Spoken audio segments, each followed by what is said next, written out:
السلام عليكم ورحمة الله وبركاته. بسم الله الرحمن الرحيم. الحمد لله رب العالمين، والصلاة والسلام على سيدنا محمد وعلى آله وأصحابه أجمعين. أما بعد، فقد قال الله تعالى في القرآن العظيم: وأعوذ بالله من الشيطان الرجيم. يا أيها الذين آمنوا كتب عليكم الصيام كما كتب على الذين من قبلكم لعلكم تتقون. قال نبينا صلى الله عليه وسلم: إن الله قد فرض عليكم صيام رمضان وشرع لكم قيامه أو كما قال عليه الصلاة والسلام. அன்புமிக்கவர் அருள்மிக்கவர் அல்லாஹ்வின் அருள் பேரினால் ஆரம்பம் செய்கிறேன். ஸலாத்து ஸலாம் ஷஃபீஉல் தீஹி ஸல்லல்லாஹு அலைஹி வஸல்லம் அவர்கள் மீது, அவர்களுடைய குடும்பத்தார், சஹாபாக்கள், மக்கள், நல்லவர்கள், நம் அனைவர்கள் மீது குறித்தார்கள். அன்னைக்கு அல்லாஹ்வின் நல்லடியார்களே, சங்கைக்குரிய சமுதாயத்தில் மக்களை ரஹ்மத்தான இறை மன்னிப்பை கொடுக்கக்கூடிய, நரகத்தை விட்டு பாதுகாக்கக்கூடிய, சோனத்தை பெற்றுத் தரக்கூடிய ரம்மியமான ரமலான் மாதத்திலே நாம் எல்லாம் அமர்ந்திருக்கிறோம். எல்லாம் வல்ல அல்லாஹ் தனது திருமறையிலே யா அய்யுஹல்லதீன ஆமனூ குத்திப அலைக்குமுஸ் ஸியாம் கமா குத்திப அலல் லதீன மின் கப்லிக்கும் லஅல்லக்கும் தத்தகூன். உங்களுக்கு முன் வாழ்ந்த மக்களின் மீது நோன்பு எப்படி கடமையாக்கப்பட்டதோ அதே போல ஈமான் கொண்ட மக்களாகிய உங்கள் மீதும் நோன்பு கடமையாக்கப்பட்டிருக்கிறது. நீங்கள் இறைவனை அஞ்சி வாழக்கூடியவர்களாக இருக்க வேண்டும் என்று இறைவன் திருமறையை சொல்லி காட்டுகிறார். இந்த நோன்பு கடமையாக்கப்பட்டது ஹிஜ்ரி 2ஆம் ஆண்டு ஷாபானுடைய மாசத்தில் தான் இந்த ஆயத்து இறங்கியிருக்கிறது.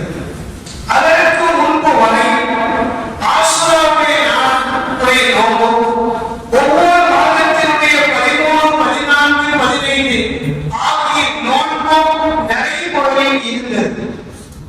ஹிஜ்ரி 2ஆம் ஆண்டு ஷாபான் மாசத்தில் அல்லாஹ் இந்த ஆயத்தை இறக்கி ரமலானுடைய மாதத்தில் நோன்பு நோன்பதை உங்களுக்கு கடமை என்று அல்லாஹ் சொல்லிவிட்டார். கடமையான நோன்பு என்பது ரமலான் மாதத்தில் நோக்கக்கூடிய நோன்புதான். மற்ற நாட்களில் நோக்கக்கூடிய நோன்புகள் நமக்கு சுத்தத்தாக ஆக்கப்பட்டிருக்கிறது. ரமலான் மாதத்தில் நோன்பு நோக்குவது கடமையாகும். எல்லாம் வல்ல அல்லாஹ் தஆலா புனிதமான இந்த ரமலானுடைய மாதத்தை நமக்கு நன்மைகளின் மாதமாக, இந்த உம்மத்தின் மாதமாக ஆக்கியிருக்கிறார். இந்த ரமலானுடைய மாதத்திலே பகல் காலங்களில் நோன்பு நோக்குவது, இரவு காலங்களில் நின்று வணங்குவது நம்முடைய மார்க்கத்தினுடைய அடிப்படையாக இருந்து கொண்டிருக்கிறது. நபிகள் நாயகம் ஸல்லல்லாஹு அலைஹி வஸல்லம் அவர்கள் சொல்றார்கள்: இன்னல்லாஹ கத் ஃபரத அலைக்கும் ஸியாம ரமலான். அல்லாஹ் தஆலா ரமலான் மாதத்திலே நோன்பு நோற்பதை உங்கள் மீது கடமையாக்கி இருக்கிறார். வஸனத்து லகும் கியாமஹு. அந்த ரமலான் மாதத்தின் இரவுகளில் நின்று வணங்குவதை நான் சுன்னத்தாக்கி இருக்கிறேன் என்று நபிகள் நாயகம் ஸல்லல்லாஹு அலைஹி வஸல்லம் அவர்கள் சொல்லியிருக்கிறார்கள். பகலிலே நோன்பு நோற்பது கடமை, இரவு நேரங்களிலே இறைவனை நின்று வணங்குவதை சுன்னத்தாக இருந்து கொண்டிருக்கின்றது. சமுதாய மக்களே, பொதுவாக இரவு வணக்கம் என்று கொண்டு ரமலானிலும் சரி, ரமலான் அல்லாத மாதங்களிலும் சரி, இரவு நேரங்களிலே இரவு வணக்கத்தை மேற்கொள்வது சிறப்பானது. நபிகள் நாயகம் ஸல்லல்லாஹு அலைஹி வஸல்லம்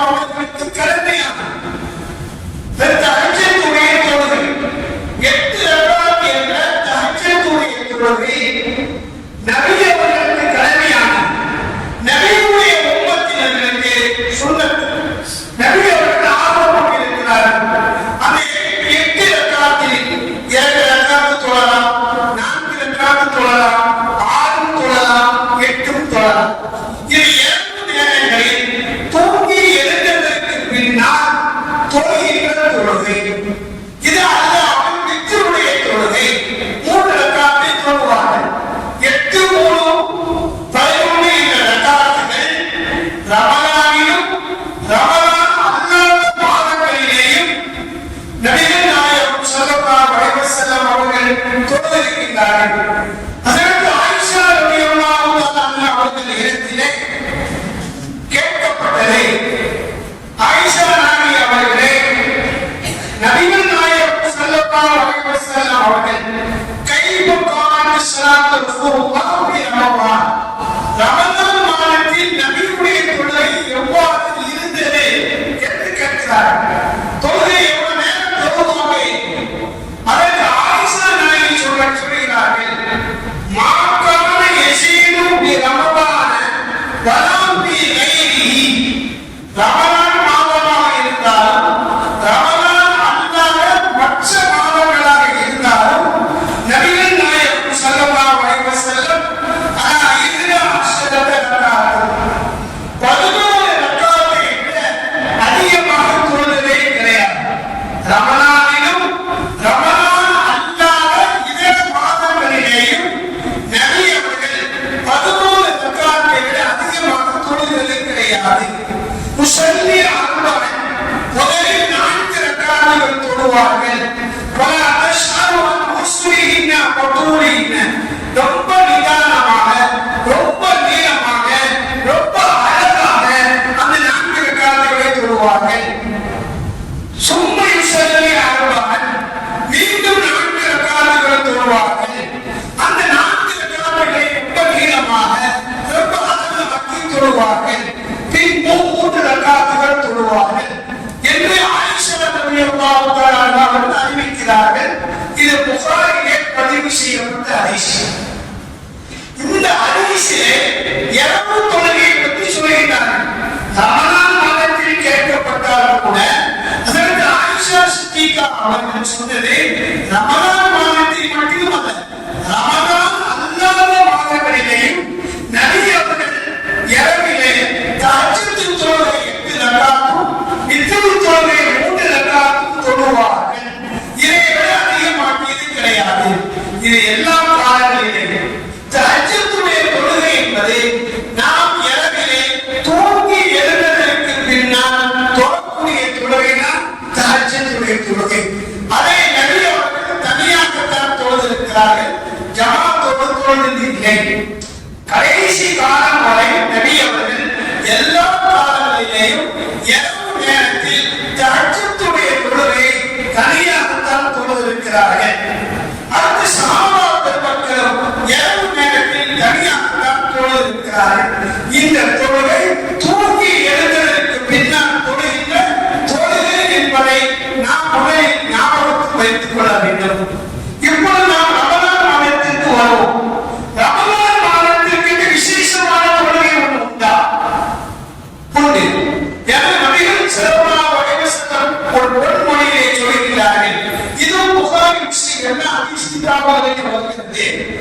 மன் கியாம ரமலான, மன் காம ரமலான, மன் காம ரமலான ஈமான் வ இஹ்திசாபன், நன்மை நாடியனை அல்லாஹ் நமக்கு அதிகமான சவாபுகளை கொடுப்பான், மறுமையிலே அதிகமான நமக்கு கூலியை அல்லாஹ் கொடுப்பான் என்ற நிலையில் ரமலான் மாதத்தில் யார் நின்று வணங்குகிறார்களோ, ரமலான் மாதத்தில் யார் நின்று வணங்குகிறார்களோ அவர்களுடைய முன்னால் உள்ள அனைத்து பாவங்களும் மன்னிக்கப்பட்டுவிடும். ரமலானுடைய இரவிலே யார் நின்று வணங்குகிறார்களோ, ரசூலுல்லாஹ் ரமலானுடைய இரவுன்னு சொல்றார்.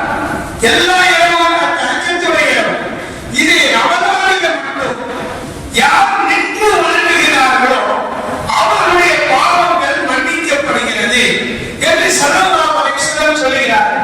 இந்த ஹதீஸின் மூலம் நமக்கு என்ன தெரிகிறது என்று சொன்னால், ரமலான் இரவிலே விசேஷமான தொழுகை உண்டு. நாம் அந்த விசேஷமான தொழுகையை தொழுதால் நம்முடைய பாவங்கள் மன்னிக்கப்படும் என்பது தெளிவாக இருக்கிறது. அவர் விசேஷமான தொழுகை உண்டு என்று இந்த ஹதீஸிலே நமக்கு தெளிவாக இன்னொரு ஹதீஸிலே புகாரி முஸ்லிம் போன்ற ஹதீஸ் தரப்பினர்களே வந்திருக்கிறது. ஹஸரத் அப்துல்லாஹ் இப்னு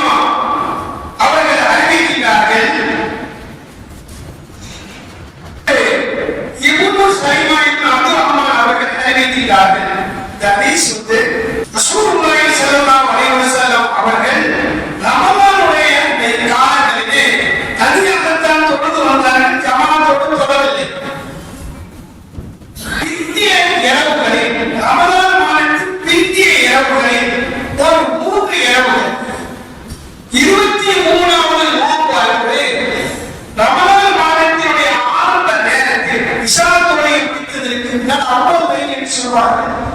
ஆரம்ப இரவிலே அவர்கள் ஜமாத்தோடு தொழுகிறார்கள். சூழ்நிலை வீட்டில் தொழுவாங்க. ரமலான்ல 23ஆம் இரவுல ரசூலுல்லாஹி ஸல்லல்லாஹு அலைஹி வஸல்லம் பள்ளிக்கு வருகிறார்கள். வந்து சஹாபா பெருமக்களுக்கு தொழ வைக்கிறார்கள்.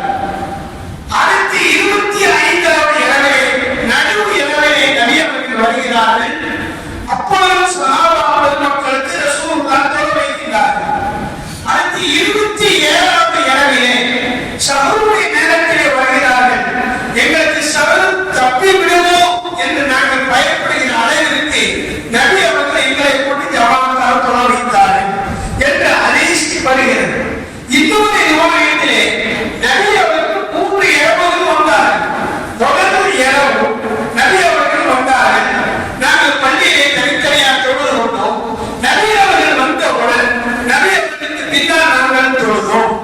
நபி அவர்களுக்கு தொழ வைத்தார்கள். 2வது இரவிலையும் நாங்கள் காலையிலே மக்களோடு பேசிக் கொண்டோம். நபி அவர்கள் வந்தார்கள். நபி அவர்களுக்கு பின்னால் நாங்கள் தொழுதோம் என்று சொன்ன உடனே 2வது நாள் மக்கள் அதிகமாக கூட்டமாக வந்துவிட்டார்கள். நபி அவர்கள் எங்களை கொண்டு தொழ வைத்தார்கள். 3வது நாள் நாங்கள் அப்பாவும் பேசிக் கொண்டோம். இன்னும் நபி அவர்கள் வந்தார்கள். அவர்களுக்கு பின்னால் நாங்கள் தொழுதோம். 3வது நாள் நபி அவர்கள் வந்தார்கள். நபி அவர்களுக்கு பின்னால் நாங்கள் தொழுதோம். பள்ளிவாசல் முழுமையாக கூட்டம் இருந்தது. பகலிலே மக்கள் எல்லாம் பேசிக் கொண்டார்கள். 4வது நாள் மஸ்ஜித் நபவி முழுவதும் நிரம்பிவிட்டது. கூட்டங்கள் நிரம்பிவிட்டது. ஆனால் நபி அவர்கள் வரவில்லை.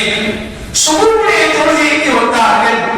சுபு தொழுகையை முடித்துவிட்டு எங்களை பார்த்து சொன்னார்கள், நான் உங்களிடத்திலே தொழுகையை ஜமாத்தோடு தொழுவதற்கு நான் வராததற்கு காரணம் இது உங்கள் மீது கடமையாகி விடுமோ, இது உங்கள் மீது கடமையாகி விடுமோ என்ற பயத்தில் தான் நான் வரவில்லை, நீங்கள் தொழுவுங்கள் என சொல்லிவிட்டார்கள்.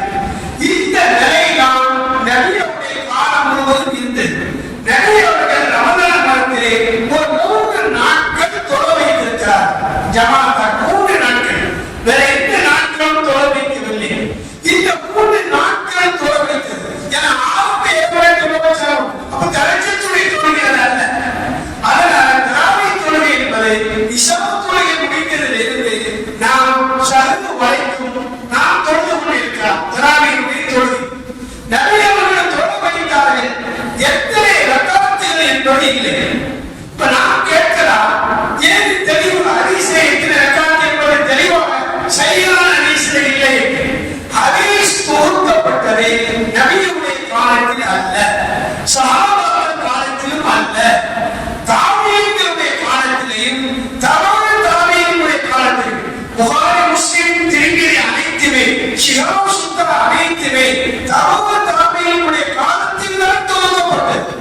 அந்த காலத்திலே நபி அவர்கள் ஒப்பாந்தனதற்கு பின்னால் சஹாபாக்கள் ஒப்பாந்தனதற்கு பின்னால் தாபீன்கள் தபோதாபின்னுடைய காலத்தில் தான் நபி அவர்கள் தொழுதலை பற்றி ஹதீஸ் தொகுக்கின்றார்கள். அப்படி தொகுக்கின்ற போதுதான் அவர்களுக்கு சரியான ஹதீஸின் அடிப்படையிலே ஜமாத் 3 நாள் தொழுதார்கள். ஆனால் எத்தனை ரக்காத் என்பது இல்லை. ஆனால் சஹாபா பெருமக்கள் நபி அவர்களுக்கு பின்னால் தொழுதிருக்கிறார்கள். இது ஹஜ்ரத் இப்னு அப்பாஸ் ரலியல்லாஹு தஆலா அன்ஹு அவர்கள் சொல்கிறார்கள்.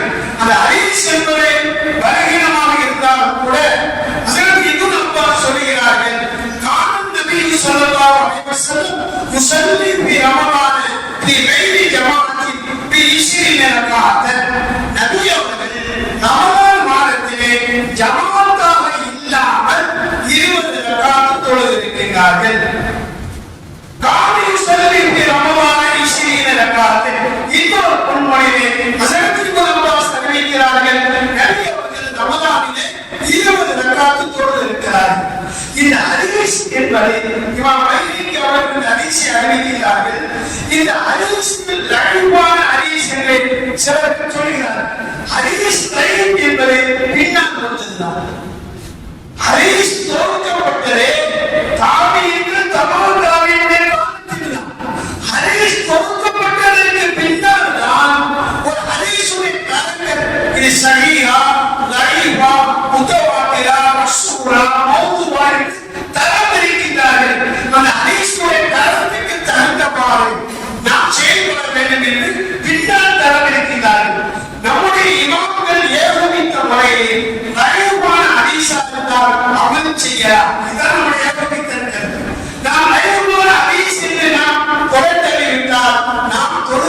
தொழ முடியாது.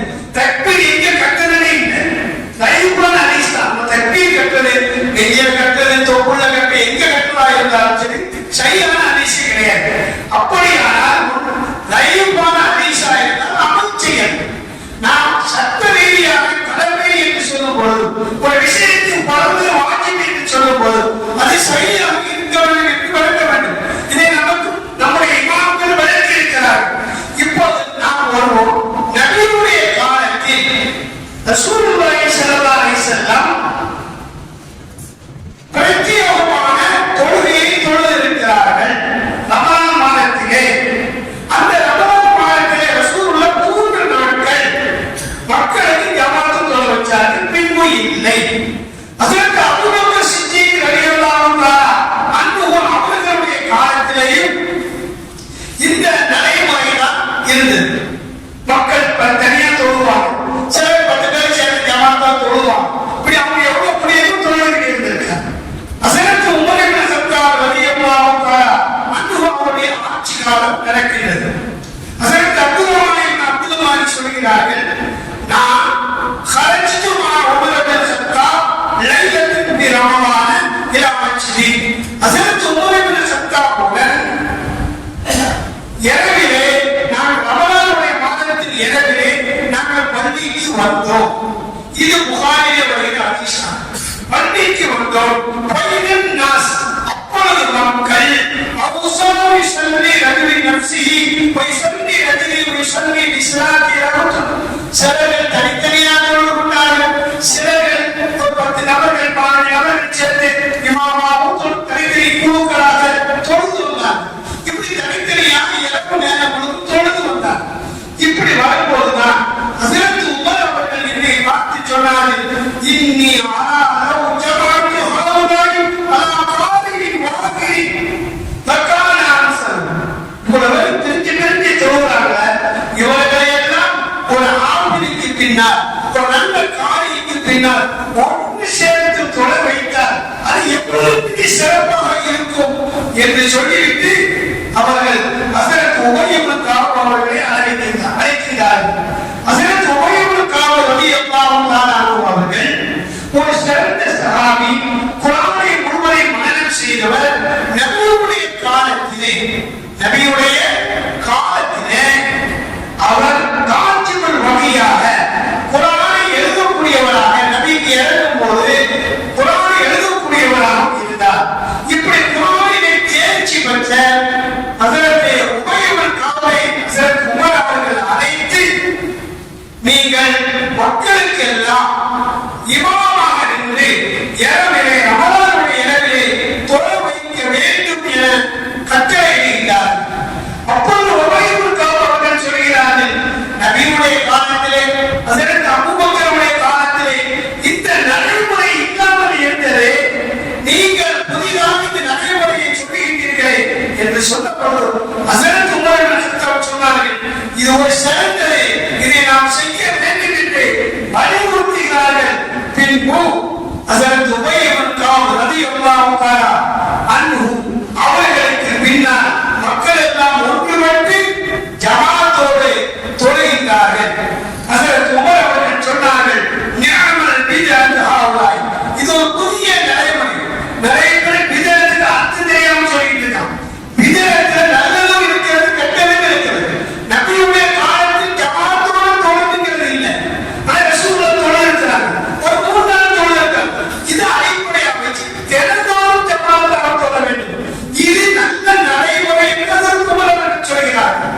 நபியுடைய இன்னொரு ஹதீஸிலே இருக்கிறது, முஸ்லிம்கள் எல்லாம் ஒரு அமலை நல்லது என்று சொன்னார், அது அல்லாஹ்விடத்தில் நல்லது.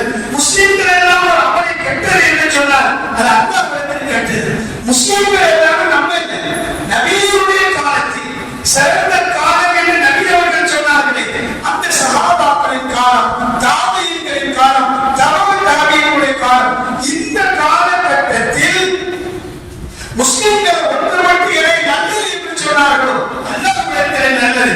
அப்படியானால் ஹஸரத் உமர் இப்னு கத்தாபுடைய ஆட்சி காலத்திலே இந்த தராவீஹுடைய தொழுகை, இந்த தராவீஹ்ங்கிற வார்த்தை அப்பொழுது 4 ரக்காத்து தொழுவாங்க. நம்ம நேரம் குர்ஆன் ஓதி தொழுவாங்க. 4 ரக்காத்து தொழுது முடிச்ச உடனே கொஞ்ச நேரம் ஓய்வு எடுப்பாங்க, திருப்பி 4 ரக்காத், இப்படி 5 சலாமத் தொழுவான். இந்த நடைமுறை இருந்தது. அதனால அதுக்கு பேரு தராவீங்கிற பேர். ஹஸரத் உமர் இப்னு கத்தாபுடைய ஆட்சி காலத்திலே இது நடைமுறைப்படுத்தப்பட்டது. ஹஸரத் உமருடைய ஆட்சி காலத்தில் தான் இந்த நடைமுறை. இப்பொழுது ஹஸரத் உமர் அவர்கள் 20 ரக்காத்தை தொழும்படி கட்டளை இடுகிறார்கள். மக்களை எல்லாம் ஒரு இமாமின் கீழ் ஒன்று சேர்ந்து இவருக்கு பின்னால் நீங்கள் எல்லோரும் தொழ வேண்டும். அதுவும் இரவினுடைய ஆரம்பத்திலே சஹாபா பெருமக்கள் எல்லாமே ஒன்று சேர்ந்து ஒரு இமாமுக்கு பின்னால் தொழ வேண்டும் என்று கட்டளையிட்டார்கள். அப்படி அவர்கள் கட்டளை இடுகிற போது நம்மா ஜமான் நாஸ் வலா இமாமின் வாஹித் பிஸ்ரீன ரக்காத் 20 ரக்காத் தொழ வேண்டும் என்று யோசித்தார்கள். உடனே நீங்கள் கவனியுங்கள், நபிக்கு பின்னால் தொழுதவர்கள் சஹாபாக்கள், ஹஸரத் உமர் தொழுதிருக்கிறார்கள். அவர்களுடைய ஆட்சி காலத்திலே நபிகள் நாயகம் ஸல்லல்லாஹு அலைஹி வஸல்லம் அவர்களின் காலத்தில் வாழ்ந்த சஹாபாக்கள் எல்லாம் ஹஸரத் உமருடைய கட்டளை ஏற்றிருக்கிறார்கள். யாரும் மறுக்கவில்லையே. சஹாபா பெருமக்கள் எல்லோரும் பெரிய சஹாபாக்கள், ஹஸரத் உஸ்மான், ஹஸரத் அலி எல்லோரும் இருந்தார்கள். இப்படி அதிகமான சஹாபா பெருமக்கள் எல்லாம் ஹஸரத் உமர் அவர்கள் ஒரு இமாமுக்கு பின்னால் மக்களை எல்லாம் ஒன்று கூட்டி இரவிலே தொழச் சொன்னார்களே 20 ரக்காத், அதுதான் தராவி. இதைத்தான் இமாம் புகாரி ரஹ்மத்துல்லாஹி அவர்கள் கூட கிதாபு தராவிங்கிற பாடத்தை கொண்டு வந்திருக்கிறார். தராவி நபியுடைய காலத்தில் தராவிங்கிறது இல்லை, ஹதீஸ்ல தராவிங்கிற வார்த்தை வரல. ஆனா இமாம் புகாரி ரஹ்மத்துல்லாஹி தராவி வார்த்தை கொண்டு வந்திருக்கிறார். ஹஸரத் உமர் இப்னு கத்தாப் அவர்கள் 20 ரக்காத் தொழ சொல்லியிருக்காங்க. அன்றிலிருந்து 20 ரக்காத் சுன்னத்தாக்கப்பட்டது. இமாம் ஷாஃபி ரஹ்மத்துல்லாஹி அலைஹி அவர்கள் சொல்வார்கள், நான் வாழ்கிற காலத்திலே மக்கா மதீனாவிலே 20 ரக்காத் தான் இருந்தது. அப்ப அவருடைய காலம் முழுவதும் சிறந்த காலம் என்று சொல்லக்கூடிய அந்த நல்ல மக்களின் காலத்திலே 20 ரக்காத் சுன்னத்தாக்கப்பட்டிருக்கிறது. மண்புமிக்க சமுதாய பெருமக்கள் இப்போ கொஞ்சம் சிந்தியுங்கள். சஹாபாக்களுடைய காலம் 20 ரக்காத். ஹஸரத் உஸ்மான் அவர்களும் 20 ரக்காத் தொழுகிறார்கள். ஹஸரத் அலி அவர்கள் சொல்வார்கள், மக்கள் எல்லாம் ஒரு இமாமின் கீழ் தொழுது கொண்டிருக்கிறார்கள். பள்ளி வாசலுக்கு வந்தா ஹஸரத் உமர் அவர்கள் ஏற்பாடு செய்து 2 பள்ளியில் விளக்கு போடுறது. அடுத்து 20 ரக்காத் ரமலான்ல 20 ரக்காத் தொழ வச்சாங்க. அந்த நடைமுறை மஸ்ஜித் நபவியில இருக்கு. ஹஸரத் அலி பார்க்கறாங்க, பள்ளி வாசல் விளக்கு இருக்கிறது. மக்கள் எல்லாம் ஒரு இமாமின் கீழ் 20 ரக்காத்துகள் தொழுவதை பார்த்தவுடன் ஹஸரத் அலி சொன்னாங்க, ஹஸரத் உமர் இப்னு கத்தாப் அவர்கள் ரமலானுடைய மாதத்திலே பள்ளி வாசலை வெளிச்சமாக்கினார்கள், குர்ஆனை கொண்டு ஒளிமயமாக்கினார்களே, அதுபோல் அல்லாஹ் தஆலா அவர்களுடைய மன்னரையை ஒளிமயமாக்குவானாக என்று புகழ்ந்து சொன்னார்கள்.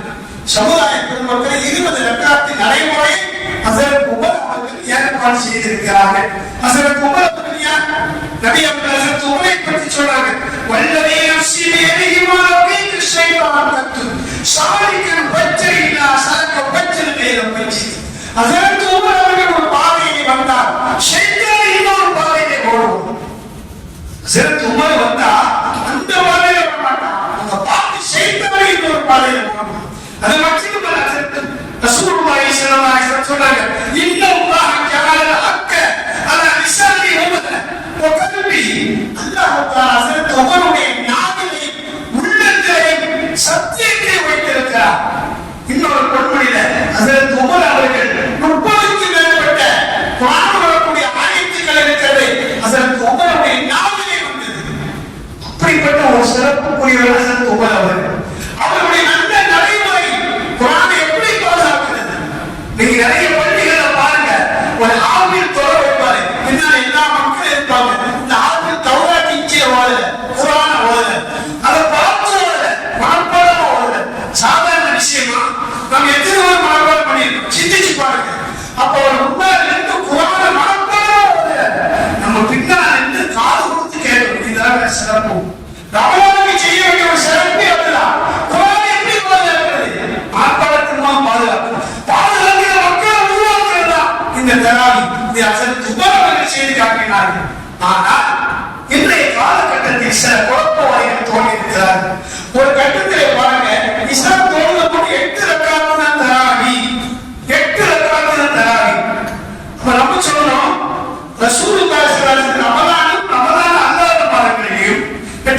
தோல் இருக்கிறாங்க. அது தராவியில தஹஜ்ஜுத் எல்லாரும் ஏற்றுக்கொண்டு அதுவும் தூங்கி எழுதி தோல். ரசூலுல்லாஹ் இஷா தொழுகைக்கு பின்னால் ரமலானிலே 8 ரக்காத் ஜமாஅத்தாக தொழ வைத்தார்கள் என்று யாராவது ஆதாரம் காட்டினார்? ஒவ்வொரு வருஷமும் சொல்றோம், ஒரு ரக்காத்துக்கு 1 லட்சம் ரூபாய், 8 ரக்காத்துக்கு 8 லட்சம் ரூபாய்.